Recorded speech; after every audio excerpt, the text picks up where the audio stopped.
Oh, We are there we go. we are officially live. Hello and happy Friday. Welcome to week 6 already of Inside the OPEX Method.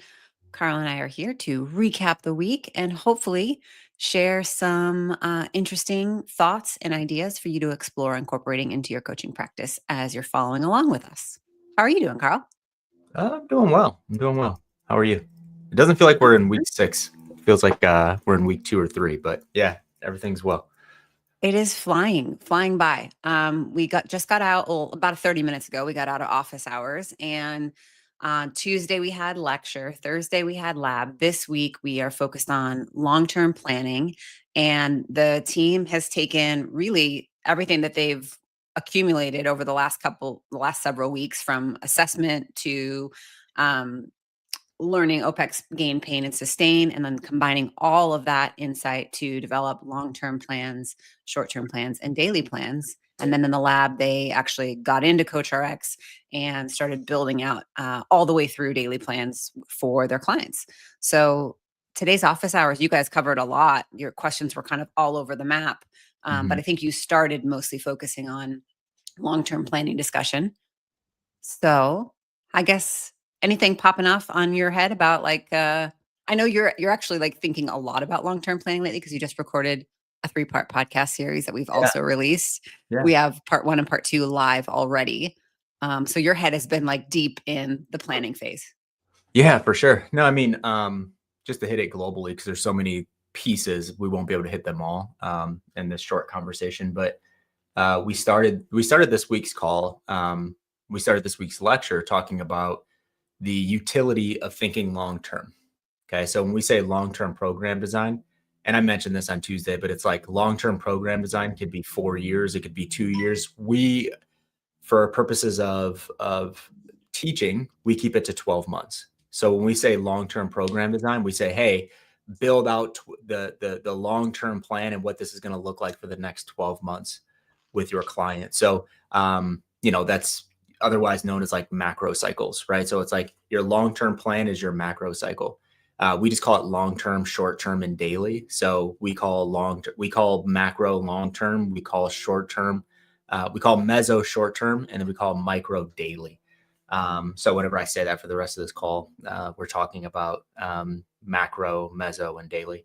So short-term plans comprise a long-term plan. So we just, really wanted to talk about, how can you connect your client not only to, the long-term 30 years from now, but how can you connect them to like, what are you working on over the next 12 months so that you can stop talking about, or your clients can maybe stop asking you like, am I going to have progress in the next 14 to 30 days?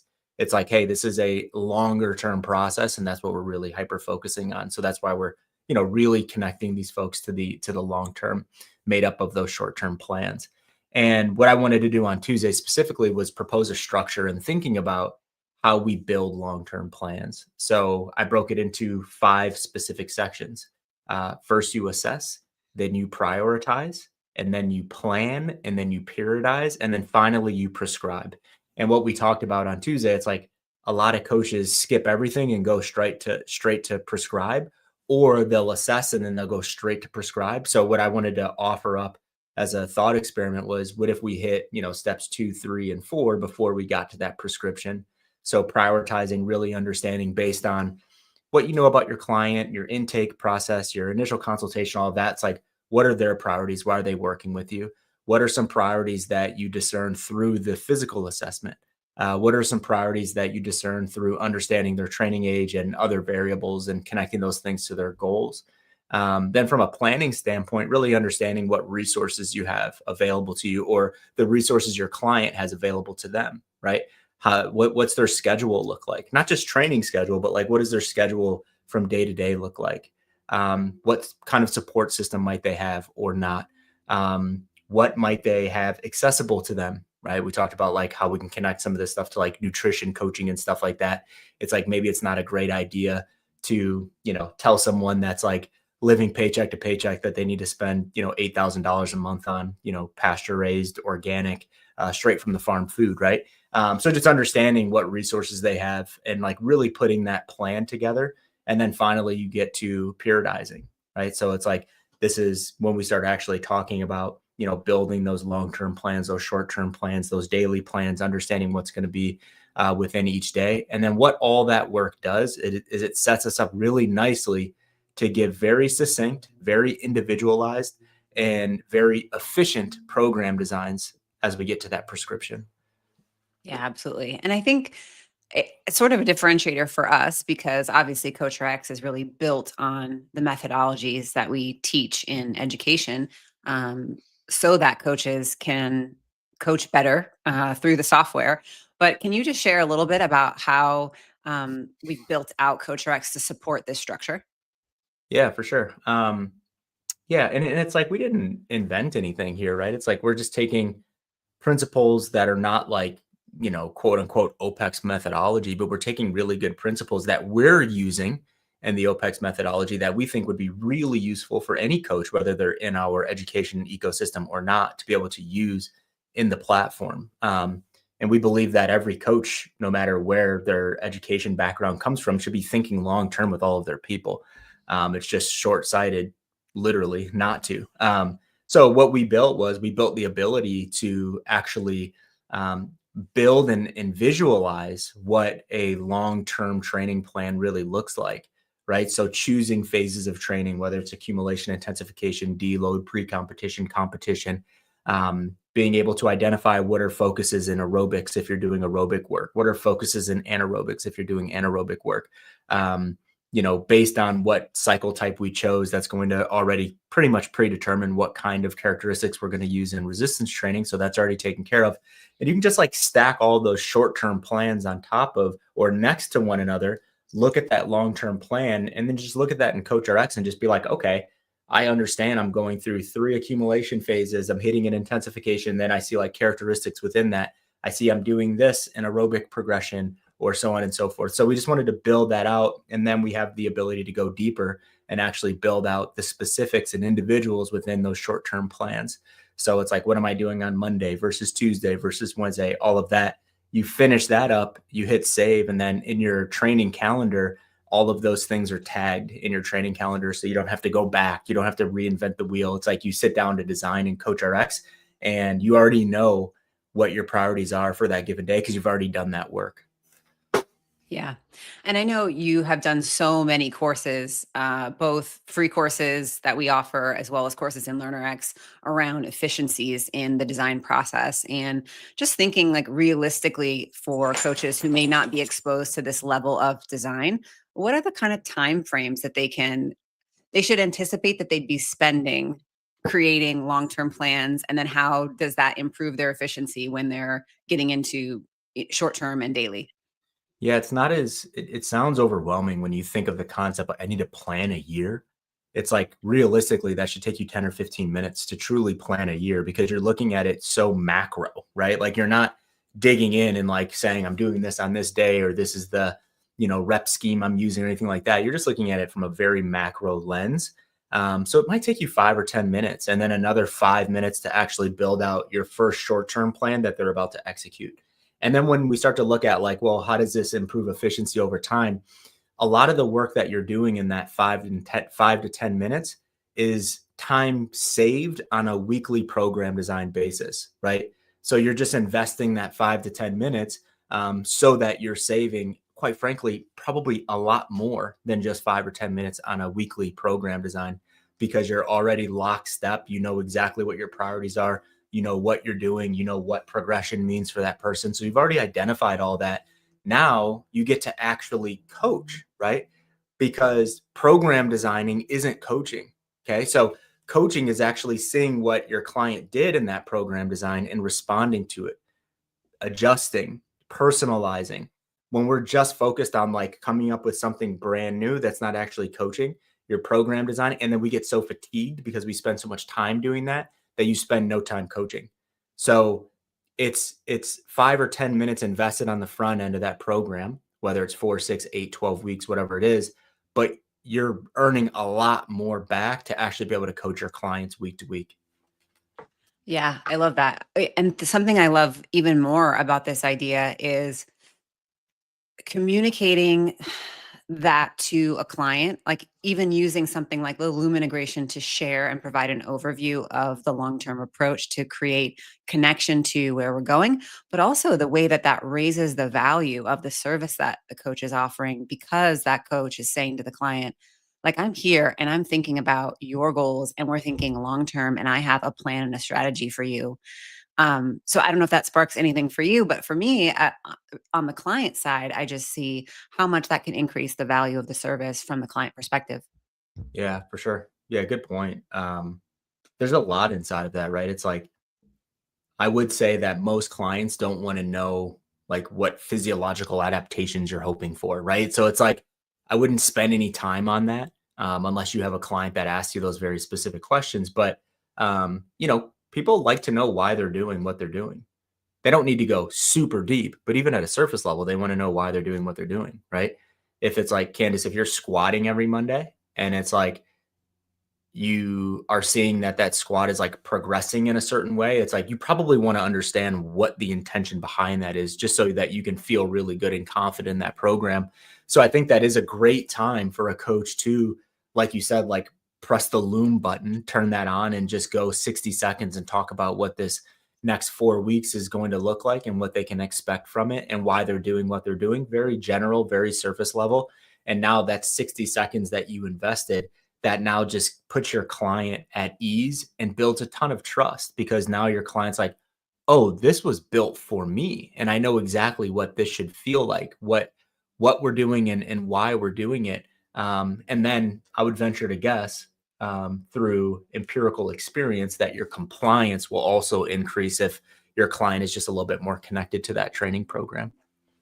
Yeah, We talked absolutely. about we talked about this today, more toward the end of today's call, but we talked about what progression means for different populations of people or just different individuals.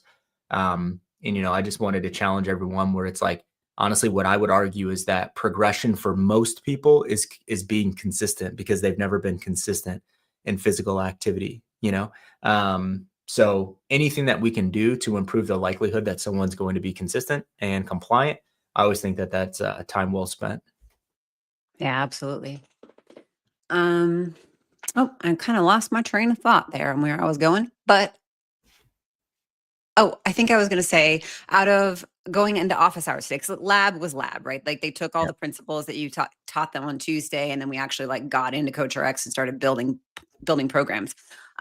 What questions kind of came up during office hours today that either surprised you or that you kind of expected that would come up? Um, I'll start by saying that I thought we would get a lot more questions today around the whole concept and putting together long and short term plans. And I like half jokingly said this on the call, but I believe it. Like I think that the flow of like being taught the information on Tuesday and then the assistant instructors just being great coaches and instructors themselves, and implementing this with these coaches on Thursday, and then them coming into today's call and office hours really fresh off of that. I think that the assistant instructors did such a great job based on the lack of questions. Because if we did this, 12 months ago, every one of these office hours calls would just be jam packed with questions, because there's always like a lack of understanding, because you can only take so much in through like watching, my ugly face looking at your camera lecturing at you, right? So um I think that the Thursdays have been just unbelievably valuable to these coaches. So with that said, nothing really surprised me in terms of questions. We kind of like pivoted a little bit, and we talked a lot about the actual act of taking your short term and daily plans and putting those into action and program design. So I definitely wanted to spend some time on that. So, 20 minutes of today turned into a lecture, because I didn't want to hit that on Tuesday, because I wanted to really focus on the zoomed out portion of this, and then kind of zoom in today after they built those long and short term and daily plans out in Coach RX. But a lot of good questions in terms of like small variations of how people thought about the actual active program design from a progression standpoint to a concurrent training model standpoint. So I think we had some good conversation on that offered a lot of clarity to a lot of our coaches. Yeah, that's awesome. And next week we're going into lifestyle components. Yeah, next week is all about basic lifestyle guidelines. So we'll talk about BLGs as we call them, and then we'll hit on nutrition as well. Amazing. What's your favorite BLG to share with people? Movement, easy. That Yeah, makes movement. sense. Yeah, no That makes movement. sense. We'll talk about it next week. But gosh, so many great behaviors are downstream of just moving your body. It's the ultimate self assessor, right? When we move consistently, we know when we're not sleeping well. You know what I mean? Like when we move consistently, we know when we're not fueling well. When we move consistently, we know when we're overstressed or under recovered, right? So I love movement. Obviously, I'm biased, but I love movement because it's like the ultimate assessor of everything else that we're doing in life. Yeah. Something that came up, I just love when I see things like this, but David had shared coming out of labs on Thursday, just kind of he didn't sort of realize, or I guess he realized, but it was just highlighted for him the importance of surrounding yourself with other coaches who are really focused on that aim for mastery Yeah. and the way that that inspires you to just continue to level up every day and through all of your execution. So I thought that was really nice that he shared that. And I mean, even just me joining in on the calls, on lecture on Tuesday and labs on Thursday and the office hours and just being around a small group of other coaches who are really committed to, like, I'm growing, I'm putting effort into this, I'm being inspired, I'm asking questions, I'm challenging my own thoughts. Really, really cool to be a part of. And I'm sure for you, teaching is very rewarding. Oh man, it's funny. I gotta hope Melissa doesn't mind. But I got a text right after we jumped off of office hours, and Melissa just sent me like a one sentence, like she was like, what did she say? She said, you were meant to teach. And it's funny because right after we ended today's call, I felt like, and this is like every week. Like I feel like someone just like injected caffeine in my veins, right? Because it's just fun, man. You know what I mean? Like just speaking, having the opportunity to speak to all of these coaches, wrestle with ideas. It's exhilarating, really, right? Like to teach on a topic and to not know what questions you're going to get asked and just you're put on the spot, right? Because you always want to give good answers, but you have to be honest when you don't have a great answer, right? So yeah, just that like back and forth and just being with these coaches and just talking about just how do we just up level and all of these aspects that we're talking about.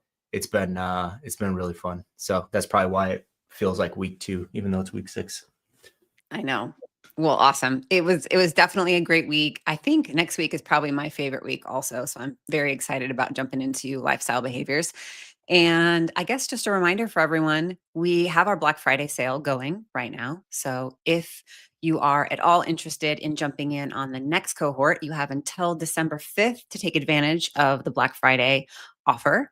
And then enrollment is kind of sneakily opening up, but will officially open up shortly after that. And you'll have all the way until December 9th to make a final choice or final decision about joining us for the January cohort. And other than that, there's other offers on LearnerX and CoachRX that we hope you'll take advantage of and just join our community.